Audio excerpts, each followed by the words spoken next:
In the bustling heart of ancient Rome, the streets were alive with the sounds of merchants, soldiers, and citizens. Among them lived Marcus Valerius, a humble blacksmith known for his skill and quiet strength. While others sought glory on the battlefield, Marcus preferred the forge, crafting weapons and armor for those who defended the empire. Yet beneath his calm demeanor, he carried the heart of a warrior. Rome faced threats from distant tribes and political unrest, but Marcus believed a single man's courage could change the fate of many. His moment to prove it would soon arrive unexpectedly. One hot summer morning, news spread like wildfire. Barbarian raiders had breached the northern frontier, burning villages and slaughtering innocent families. The Senate scrambled to organize defenses, but many soldiers were already deployed in distant provinces. Panic gripped the people, and fear ran deep through the city streets. Marcus, though not a soldier, felt an undeniable pull to act. He couldn't ignore the cries of those in danger. Sharpening his tools and reforging a blade he once made for himself, he decided he would ride north to help however he could, even if it meant risking his life for strangers. The journey north was perilous. Marcus traveled along dusty Roman roads, passing abandoned farmhouses and burned crops. At night, he camped under the stars, the distant howls of wolves and the faint smell of smoke, a grim reminder of the danger ahead. Along the way, he encountered frightened villagers fleeing south, carrying only what they could. They warned him to turn back. Barbarian numbers were too great, but Marcus simply nodded, offering them water and food from his pack.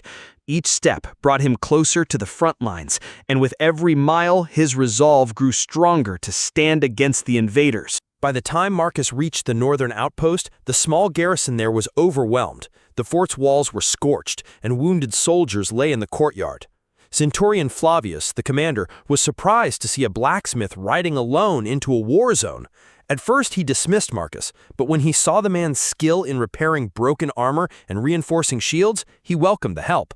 Marcus worked tirelessly, mending weapons and boosting morale. But he also knew the real test was yet to come when the enemy returned in greater numbers to break the Roman defenses once and for all.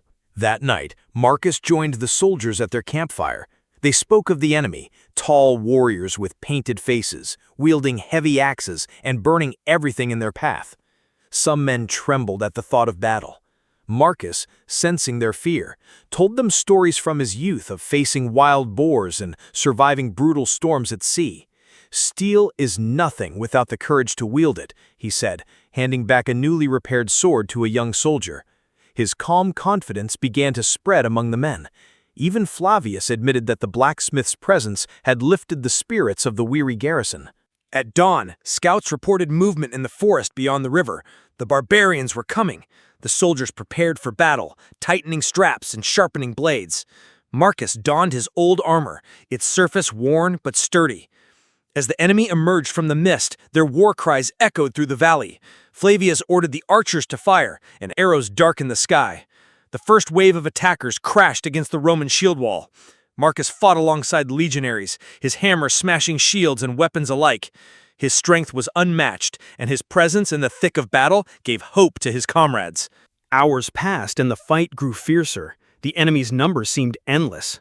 Marcus saw a breach forming in the line. If the barbarians broke through, the fort would fall. Without hesitation, he charged into the gap, swinging his hammer with relentless force. The enemy recoiled at his fury, and soldiers rallied around him.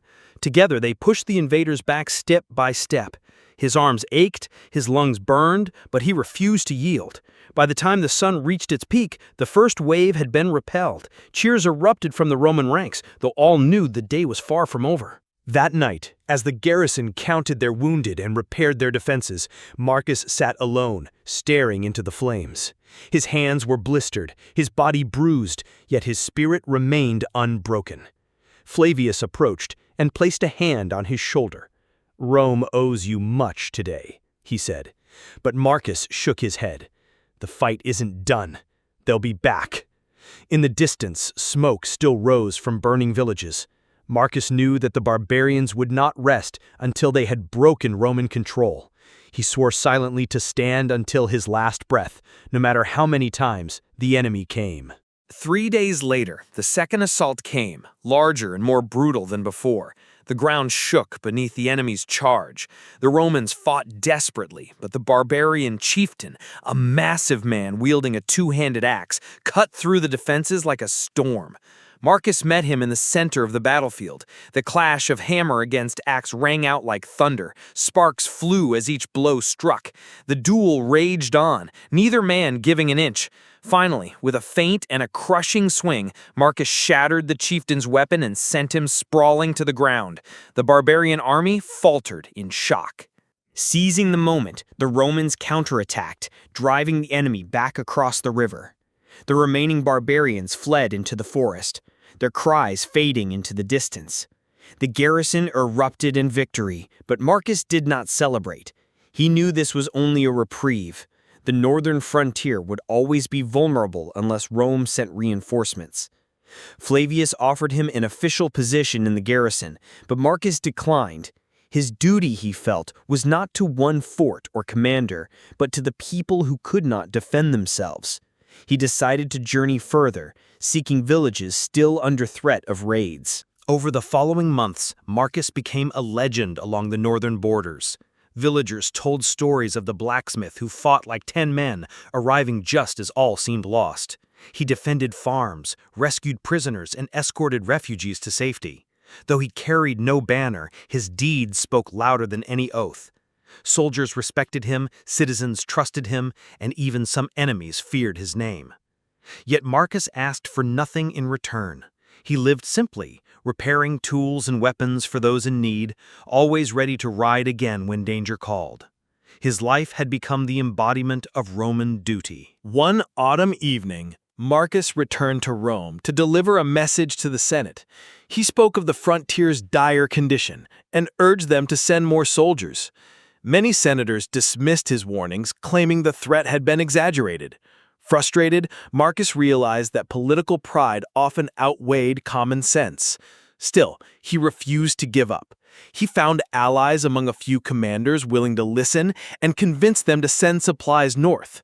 Though the Senate's response was slow, Marcus's persistence ensured that at least some aid would reach the struggling settlements before winter's grip tightened around the land.